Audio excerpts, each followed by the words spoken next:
friends, and welcome to another week of our worship enrichment time. It is so good to see you. I love that we get to spend this time together. And let's get started. I would like to start with a prayer today. So, you know the drill. Let's find our space. Let's take a breath.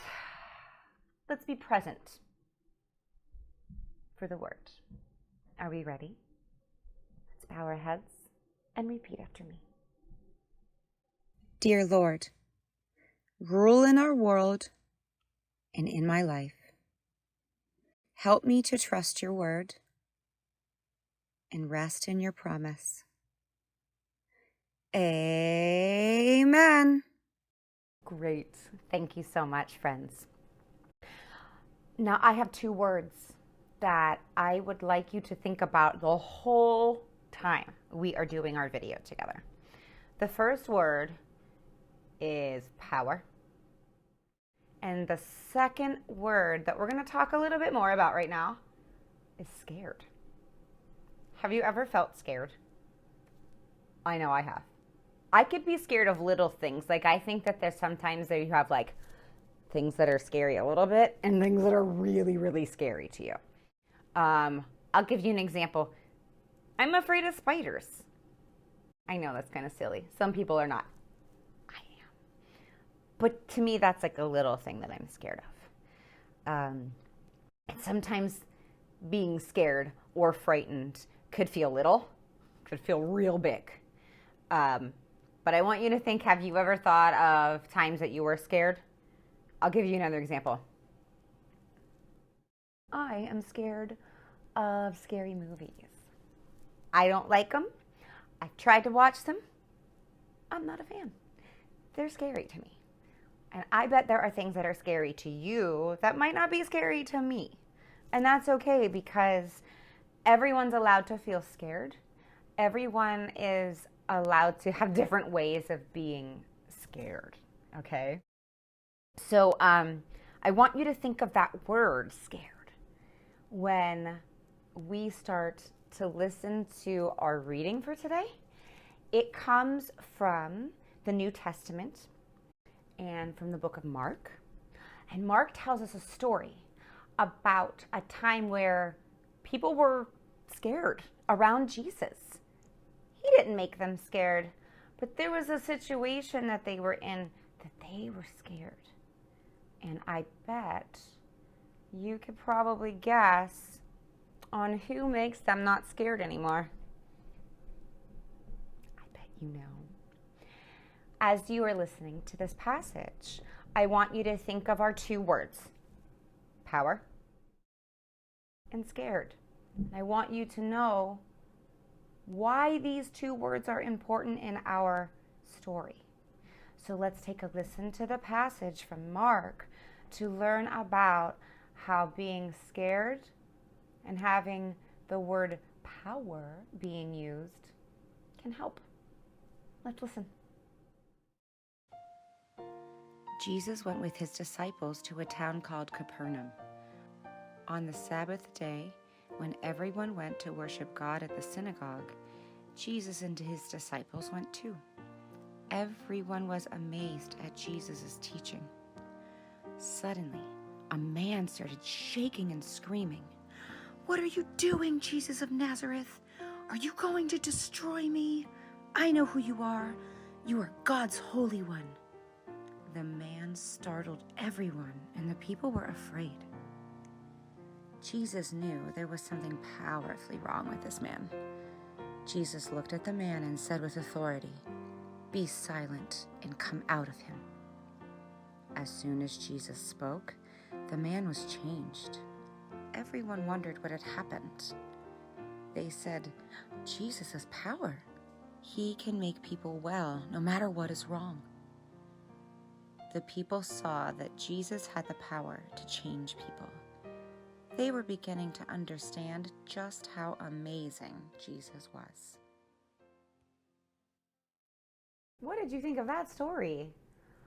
I know if I was at that temple and I saw what Jesus saw, I would be a little afraid. And that's okay, because that was kind of a scary thing. Do you think Jesus was scared when he heard that man screaming and yelling? Maybe a little bit.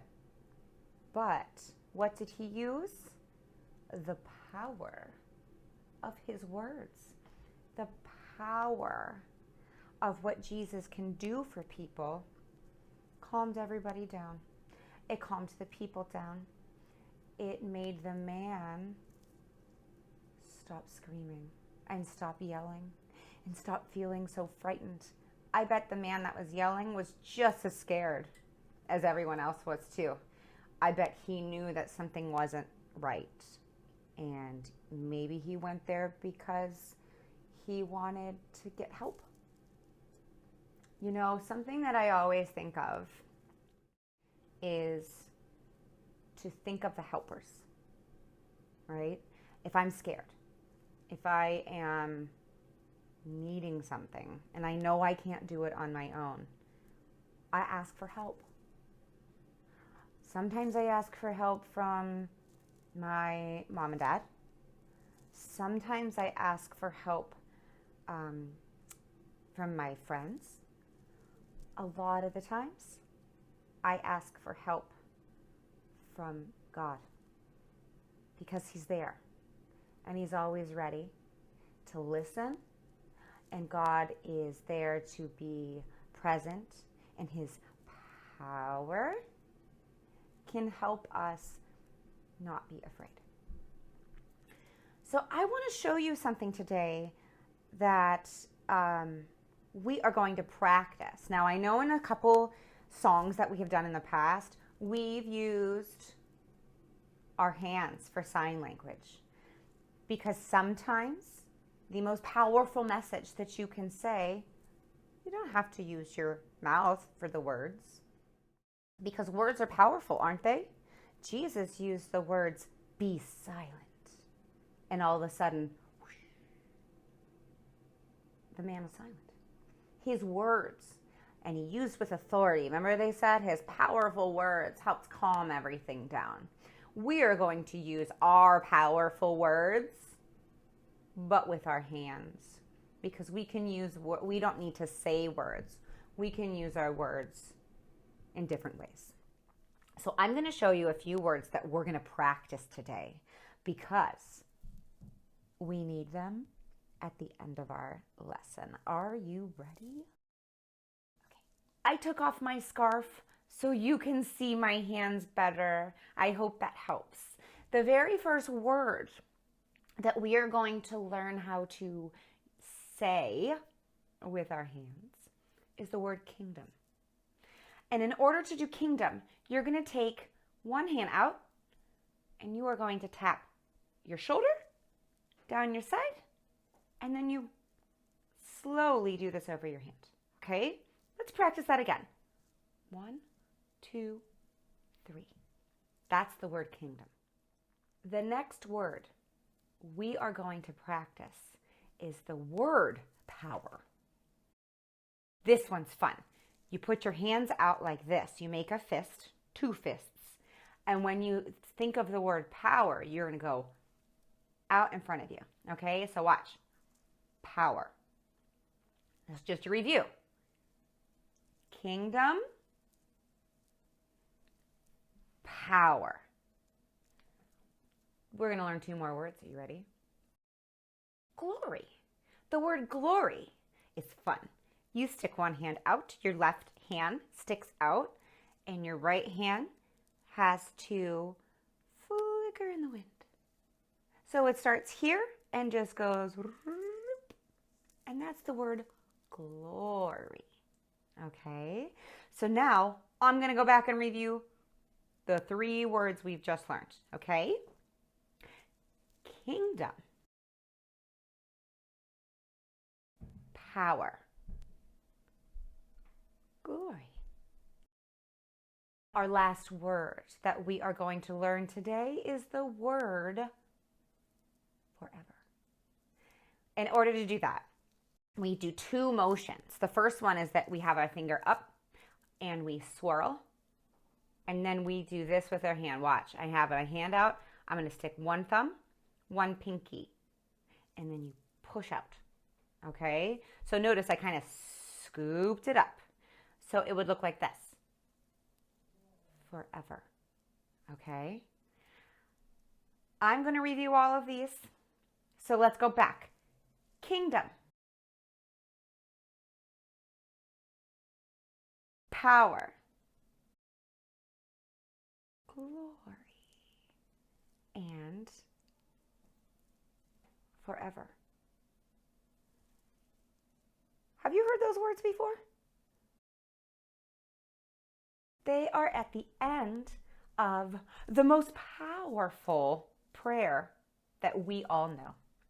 And that is how we are going to end our time together, by saying the Lord's Prayer. So when we get to the part of the Lord's Prayer where we have to practice our sign language words, you're allowed to speak them and use your hands at the same time if you wish. But what I'd like us to do as we close our time together and try our most powerful prayer, find your space to have your hands ready for praying. And when we get to our big ending, where we know our sign language words, we're going to add those together. Are you ready? Our loving God, who art in heaven, hallowed be thy name. Thy kingdom come, thy will be done, on earth as it is in heaven. Give us this day our daily bread, and forgive our debts as we forgive our debtors.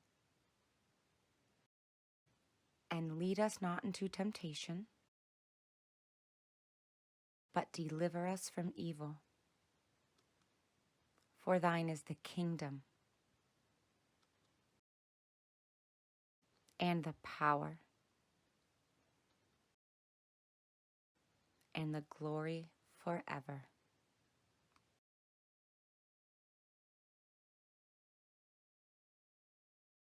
Amen.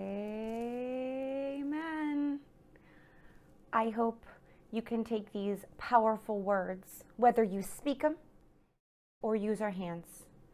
I hope you can use those words to fill everyone's space with love and happiness.